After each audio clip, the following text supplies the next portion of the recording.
బుధాదిత్య యోగం.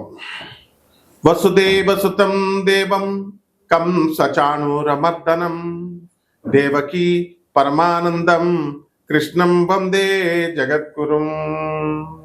జగదేక వీరుడైనటువంటి అర్జునుడు వారికి జగద్గురు అయినటువంటి శ్రీకృష్ణ వారి పరమాత్మ యొక్క పాదపద్మాలకు మనం నమస్కారం చేసుకుందాం. మరి ఈ బుధాదిత్య యోగాలు అంటే ప్రబలమైనటువంటి యోగం ఇది. యోగాలన్నింటిలో కూడా గజకేసరి యోగాన్ని చూసాం మనము, మాలవ్య యోగము, హంసతూలిక, తల్పం పైన ఉండేటటువంటి హంసమాలిక యోగం, ఇలా ఎన్నో రకాల యోగాలు మనం చెప్పుకుంటాం రాజయోగాలని. వాటిల్లో మొట్టమొదటిది, అన్నిట్లకంటే ఎక్కువైనటువంటిది, చాలా గౌరవప్రదమైనటువంటిది అంతా కూడా బుధాదిత్య యోగం. ఇది సాధారణంగా రాజకీయ మంత్రులకి, రాజకీయ నాయకులకి, పెద్ద లెవెల్లో ఉన్నటువంటి ఆఫీసర్లకి మాత్రమే ఉంటుంది అని అనుకుంటారు. కాదు, సామాన్య మనిషికి కూడా ఉంటుంది. అంటే మీరు ఎక్కడికి వెళ్ళినా సరే, రారా బాబు, వీడొచ్చాడేంట్రా బాబు అని అనుకోకుండా రండి గురుగారు రండి అని పిలుస్తారు. చూసారా, వాళ్ళకి ఎక్కడికి వెళ్ళినా సరే రాజ లాంఛనాలతోనే వాళ్ళ కార్యక్రమాలు అన్నీ కూడా మనకి జరుగుతూ ఉంటాయి. దీన్నే బుధాదిత్య యోగం అంటారు. అంటే ఏంటంటే రవి బుధుడు ఇద్దరూ కలిసి చక్కగా మనకి 25వ తేదీన మే నెలలో మనకి వీళ్ళిద్దరూ కూడా కలవబోతున్నారు. మరి వృషభ రాశిలో పట్టేటటువంటి ఈ యొక్క బుధాదిత్య యోగం ఈ 12 రాశుల వారికి కూడా అనేక రకమైనటువంటి మార్పులను తీసుకొస్తుంది. మనం విడివిడిగా ఏ ఏ రాశులకు ఏం తీసుకొస్తుందో చెప్పుకుందాం. అయితే ఈ బుధాదిత్య యోగం వల్ల లాభాలు ఏమిటండి అంటే, ఇప్పుడు చాలామంది ఒకే క్లాసులో చదువుకుంటారు, వాళ్ళు గవర్నమెంట్ టెస్టులు రాస్తారు, మరి ఒకళ్ళే సెలెక్ట్ అవుతారు. ఒక కలెక్టర్ గానో, ఒక ఇంజనీర్ గానో, ఏదో. ఇది బుధాదిత్య యోగం. మరి ఎంతోమందికి కోట్ల కొద్ది రూపాయలు ఉంటాయి, వాళ్ళంతా కూడా కాలినడకను నడుస్తారు. అంటే వాళ్ళు ఏమీ లేకపోయినా సరే కార్లు కొంటారు. ఎందువలన? మీకు బుధాదిత్య యోగం. ఇప్పుడు మన చుట్టుపక్కలే ఉన్నటువంటి ప్రపంచ ప్రఖ్యాత జ్యోతిష్కులు ఉన్నారు. గురునాథ్ శర్మ గారు, మా వేణు అంటే వేణుస్వామి కాదండి, మామూలు వేణు. మరి అలాగే చక్కగా చాలామంది, అనంత శర్మ, వీళ్ళంతా కూడా అసలు కోట్లాది రూపాయలు ఉన్నాయి వీళ్ళ దగ్గర. అయినా సరే మామూలుగా సింపుల్గా ఏం తెలియని అమాయకుల్లాగా బైకుల మీద వస్తూ ఉంటారు. మరి ఎందువలన అంటే, అందువలన బుధాదిత్య యోగాలు ఉన్నాయి వారికి.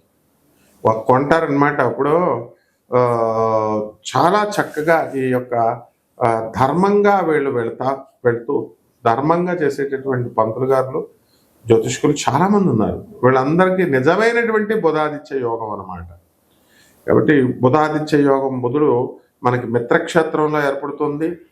అదేవిధంగా ఈ యొక్క రాశి ఫలాలను మనం, ఈ యొక్క నక్షత్రాలని, ఆ రాశులన్నీ కూడా ఏ ఏ రాశుల్లో ఏ గ్రహాలు ఉన్నాయో మనం ఒకసారి చూసినట్లయితే, మే 29వ తేదీన అంటే మే 18 అని కొంతమంది అంటున్నారు, మే 18న రాహువు మీన రాశి నుంచి చక్కగా కుంభరాశిలోకి వచ్చేయడం, ఆ శని మీనరాశిలోనే ఉండిపోవడం, అలాగే ఆ శుక్రుడు మీనరాశిలోనే ఉండడం, ఆ కేతువు కన్య నుంచి సింహరాశిలోకి వెళ్ళడము.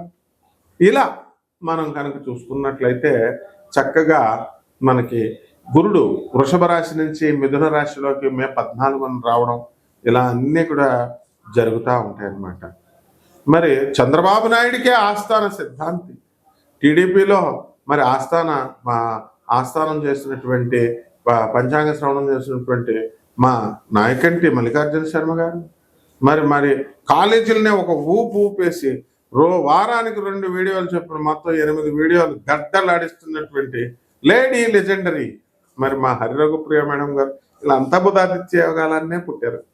అందరూ కూడా అసలు మామూలుగా యోగం అంటే వాళ్ళ కాళ్ళ దగ్గరికి వచ్చేస్తాయి అన్ని. అందువలన ఏది కోరుకుంటే అది, ఎగ్జాంపుల్స్ కింద మీకు ఎందుకు చెప్తున్నానంటే, అందరూ మీకు తెలిసిన వాళ్ళని. ఇప్పుడు బయట బోల్డ్ అంతమంది ఉంటారు. ఇప్పుడు ఒక మోడీ గారు ఉన్నారండి, బుధాదిత్యం. తర్వాత చంద్రబాబు నాయుడు గారు ఉన్నారు, బుధాదిత్యం.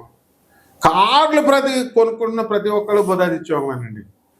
మరి అలాగే బిల్డింగ్లు ఉన్నాయి, ఇళ్ళు, డబ్బులు లేకుండానే ఇళ్ళు, ప్రజెంటేషన్స్ మీద ప్రజెంటేషన్స్.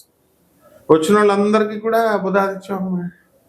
మరి ఎంతమంది ఏడ్చినా, ఎంతమంది ఏం చేస్తున్నా, మా వేణుస్వామి రాయల్స్ కార్లో నేను వస్తున్నాను, నాకు ఫామ్ హౌస్ ఉంది అని మళ్ళీ చెప్తున్నారని పొద్దున్న ఒక ఆయన రైల్వేలో వచ్చిన ఆయన నాకు చెప్పాడు, లోకో పైలట్. అవును, మరి అది బుధాదిత్య యోగమే. పూర్వజన్మంలో ఎన్నో పుణ్యాలు చేశారు వీళ్ళంతా కూడా, అందువల్ల బుధాదిత్య యోగాలు. అందువల్ల ఎప్పుడైనా సరే మనం పూర్వజన్మ పుణ్యాన్ని బట్టే వస్తుందన్నమాట ఆ యొక్క రాశి ఫలాలు అనేటటువంటిది. అందువల్ల మనకు అవకాశం లేదేమో, మనకు బుధాదిత్య యోగం లేదేమో అని మీరు ఏది మదనపడద్దు. బుధాదిత్య యోగం లేకపోయినా సరే తెప్పిస్తాం, అదే మన ముల్లపూడి స్పెషల్. వింటున్నారా? కాబట్టి నిరాశపడకండి. మీరు అందరూ కూడా బుధాదిత్య యోగానికి ట్రిక్స్ చెప్తాం మనం, ట్రిక్స్. అండ్ మా స్టూడెంట్స్ అడుగుతారండి, ఎంసెట్లో మాకు ఫస్ట్ ర్యాంక్ ఎలా రావాలి? Short cuts, short term course, తక్కువ టైంలో ఐఐటీని కొట్టాలా, నీట్ కొట్టాలా. ఆ కాలంలో వర్లమూడి రత్తయ్య గారి కాలం నుంచి మేము చెప్పుకుంటూ వస్తున్నాం. మేము స్టూడెంట్స్గా ఉన్నప్పుడే మాకు తెలియదు ఆ ఎంసెట్లో ట్రిక్స్.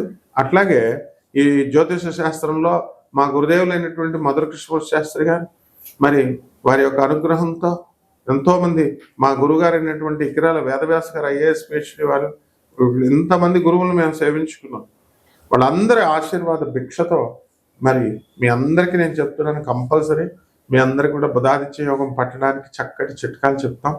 ఖర్చు లేనటువంటివి, డబ్బులు అవసరం లేనటువంటివన్నీ కూడా ఈ ముందుగా ఈ 12 రాశుల మీద ఎలా ఈ బుధాదిత్య యోగం ప్రభావం చూపిస్తుందో చూద్దాం. మకర రాశి, ఈ మకర రాశి వారందరికీ కూడా ఏలినట్స్ అని జరుగుతోంది. మరి మకర రాశి వారికి పంచమంలో ఉన్నటువంటి ఈ యొక్క గురుగ్రహము మీకు మే 18 తర్వాత, మే 14 తర్వాత మీకు ఈ యొక్క మిథున రాశి ప్రవేశం చేస్తుంది. కాబట్టి ఈ రవి బుధాలు ఇద్దరు కూడా కలిసి వృషభ రాశిలో మీకు బుధాదిత్య యోగాన్ని ఏర్పాటు చేయడం జరుగుతోంది. కాబట్టి మకర రాశి వాళ్ళంతా కూడా భార్యాభర్తల మధ్య గొడవలు కాల్సర్ ఈ యొక్క మొన్నటిదాకా కూడా ఏలినట్స్ అనే ప్రభావం జరిగింది. కాబట్టి అప్పటి నుంచి గొడవలు అనేటటువంటివి స్టార్ట్ అయినాయి. మరి ఏలినట్స్ వెళ్ళిపోయినప్పటికీ కూడా దాని యొక్క ప్రభావం మనకి తగ్గకుండా ఇలా ముందుకు వెళుతూ వస్తున్నాయి అన్నమాట. కాబట్టి ఈ యొక్క మకర రాశి వాళ్ళ యొక్క ఆలోచన ప్రవృత్తి మారుతూ ఉంటుంది. ఇంతకుముందు గతంలో మొండిగా ఉంటూ మరి నువ్వు నాకు చెప్పి పెళ్లి చేయలేదు, నీకు కళ్ళు కనబడట్లేదని, లేకపోతే నువ్వు కళ్ళజోడు ఉందని నువ్వు మాకు చెప్పి చేయట్లేదు అని బాధపడినటువంటి వాళ్ళంతా కూడా వాళ్ళలో యూటర్న్ తీసుకుని ఆలోచించేటటువంటి ఒక నిర్ణయానికి రావడానికి అవకాశాలు ఉంటాయి. అందువల్ల అరే నేను ఈ అమ్మాయికి అన్యాయం చేస్తున్నానేమో, సరే చూద్దాము అని చెప్పేసి అనుకుని మళ్ళీ వాళ్ళని ఉద్యోగంలో పెట్టడానికి తీవ్ర ప్రయత్నాలు అనేటటువంటివి చేస్తారు. అయితే ఈ లోపల అవకాశాలు అనేటటువంటివి మీ చేయి దాటిపోయి వెళ్ళిపోవడం అనేటటువంటి జరుగుతుంది. కాబట్టి ధనుసు రాశి వారికి, ఈ యొక్క మకర రాశి వారికి మనకి మే 18వ తేదీ దాటిన తర్వాత మనకేం జరుగుతున్నాయండి, అష్టమ కేతుగ్రహ ప్రభావం జరుగుతోంది. ఇప్పుడు సూసైడ్ చేసుకోవాలి అనేటటువంటి ఆలోచన చాలా అధికంగా వస్తూ ఉంటుంది. మళ్ళీ అట్ ద సేమ్ టైం మనకి ఉన్నటువంటి ఈ యొక్క బుధాదిత్య యోగ ప్రభావం వలన, అలాగే మరి గురుడు ఈ యొక్క మిథున రాశి ప్రవేశం చేయడం కారణంగా ఇలాంటి వాటి నుంచి కూడా, డిప్రెషన్ నుంచి మీరు తప్పించుకునేటటువంటి అవకాశాలు ఉంటాయి. కాబట్టి డిస్ట్రక్టివ్ పాలసీతో